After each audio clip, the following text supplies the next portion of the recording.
Friends, welcome to Kongu Nila Soru. இன்றைக்கி ஒரு breakfast recipe idiyappam தாங்க. நம்ம கோதுமையில் செய்கிறோம். ரொம்ப டேஸ்டியாக அரிசி மாவுலேயே செஞ்சுருப்போம். இது டிஃப்ரெண்ட்டாக உங்களுக்கு சப்பாத்தி, தோசை அது மாதிரியே கோதுமை ஐட்டத்தில் செய்கிறப்போ உங்களுக்கு போர் அடித்த மாதிரி இருக்கும். இடியப்பம் ஈஸியாக செய்கிறது எப்படி அப்படிங்கிறத உங்கள்கிட்ட ஷேர் பண்ணியிருக்கேன். அந்த கோதுமை இடியப்பம் எப்படி செய்கிறதுன்னு வாங்க பார்க்கலாம். கோதுமை இடியப்பம் செய்கிறதுக்கு ஃபஸ்ட்டு மாவை அவிச்சுக்கலாங்க. இட்லி பானையில் துணியை மேலே அப்படியே போட்டுறோம் நினச்சிட்டு. உங்கள் வீட்டுக்கு தகுந்த அளவு மாவு எடுத்துக்கோங்க. நான் ஒரு 250 300 கிராம் அளவுக்கு நம்ம சப்பாத்திக்கு எந்த அளவோ அந்த அளவு எடுத்துக்கிட்டால் போதும்.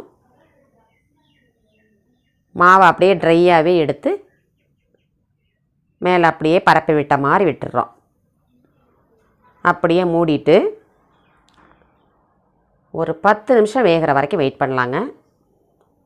மாவு நல்லா வெந்து வந்துடும். மாவு நல்லா வெந்துருச்சு பாருங்கள்.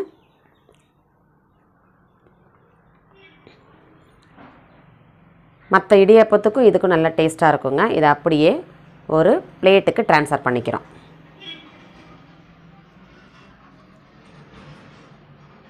அப்படியே கவுத்தி விட்டுட்டு இட்லி மாதிரியே இருக்கும், அழுத்தமாக தான் இருக்கும். அப்படியே உதுத்து விட்டுக்கணும். நம்ம ஆறுற வரைக்கும் கொஞ்சம் கை சூடு பொறுக்கிற அளவுக்கு நம்ம ரெடி பண்ணிக்கணும். உப்பை கொஞ்சம் போட்டுட்டு இந்த மாவு அப்படியே உதுத்து விடுறதுக்கும் அது ஆறுறதுக்கும் இந்த உப்பு போய் செட் ஆகிறதுக்கு கரெக்டாக இருக்கும். தேவையான அளவு தண்ணியை ஊற்றி, நிறைய ஊற்றிடக்கூடாது. சப்பாத்தி மாவு பக்குவத்துக்கு நம்ம பிசைஞ்சிக்கிறோம்.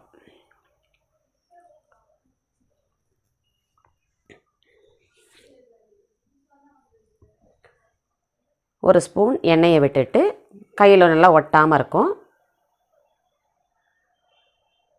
அழுத்தமாகவும் இல்லாமல் ரொம்ப லூஸாகவும் இல்லாமல் பிசைஞ்சிக்கிறோம். இந்த மாவை இப்படி எடுத்து பிச்சோம்னா கையில் அப்படியே டக்கு டக்குன்னு பிச்சுக்கிட்டே வருது பாருங்கள். அந்த எலாஸ்டிக் தன்மையே இருக்காது இந்த கோதுமை மாவில் அவிக்கிறதுனால. இப்போ இந்த உரலில் எந்த உரல் வேணாலும் எடுத்துக்கலாங்க. இது பெரிய அச்சில் தான் போடுறேன். உள்ளார கொஞ்சம் எண்ணெயை தடவிட்டு மாவு தேவையான அளவு எடுத்து இந்த உரலில் போடுறப்போ அடியில் மாவு தங்காது. உங்களுக்கு கடைசி வரைக்கும் நம்ம புழிஞ்சிடலாம்.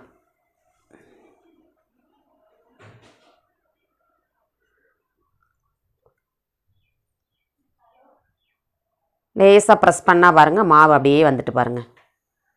எந்த ரிஸ்க்குமே எடுக்கலை. கரெக்டாக மாவு நல்லா இறங்கி வந்துருச்சு.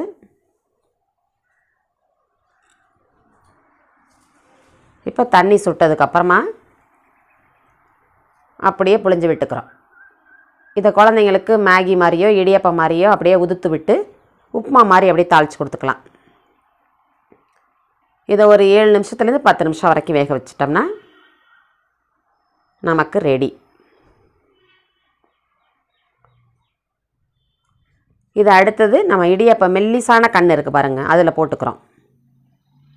எந்த ரிஸ்க்குமே எடுக்கலை பாருங்கள். அப்படியே வெண்ணெய் மாதிரி இறங்கி வரும். வலுன்னு நம்ம பச்சரிசி மாவில் எப்படி புளியிறோமோ அதே மாதிரியே வருங்க.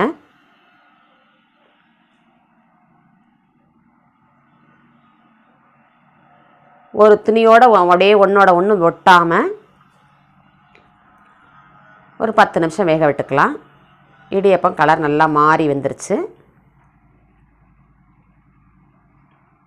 அப்படி எடுத்துட்டோம்னா அப்படியே உருட்டுற மாதிரி இருக்கும். அப்படி மேலே தூக்கிட்டு வரும். அப்படியே அது வெந்துடும் கரெக்டாக. நம்மளுடைய கோதுமை இடியப்பம் ரெடி ஆயிடுச்சுங்க. இந்த தட்டு முழுக்கவே நம்ம புழிஞ்சிக்கலாம். ஈஸியாக இருக்கும். அப்படியே ஒவ்வொருத்தருக்கு ஒவ்வொரு தட்டுங்கிற மாதிரி அப்படியே கொடுத்துக்கலாம். உங்கள்கிட்ட என்ன மாதிரி இருக்குதோ அதே மாதிரி இதில் நீங்கள் எண்ணெயை தடவி புளிகிற மாதிரி புளிஞ்சிக்கலாம். துணியிலே நான் இன்றைக்கி புழிஞ்சு விட்டால் அதே மெத்தடு தான் எல்லாமே. கலர் மாறி வந்துருச்சு. நம்மளுடைய கோதுமை இடியாப்பம் தேங்காய் துருவலோட நாட்டு சர்க்கரையோட ரெடி ஆயிடுச்சுங்க. மற்ற இடியாப்பம் இட்லி பூரி சப்பாத்தி இப்படி சாப்பிட்றதுக்கு நாட்டு சர்க்கரையோட தேங்காய் துருவலோட நம்மளுடைய கோதுமை இடியாப்பம் நல்ல டேஸ்டியாக இருக்கும். உங்கள் டேஸ்ட்டுக்கு எதுவோ அதுக்கு தகுந்த மாதிரி பார்த்துக்கலாம்.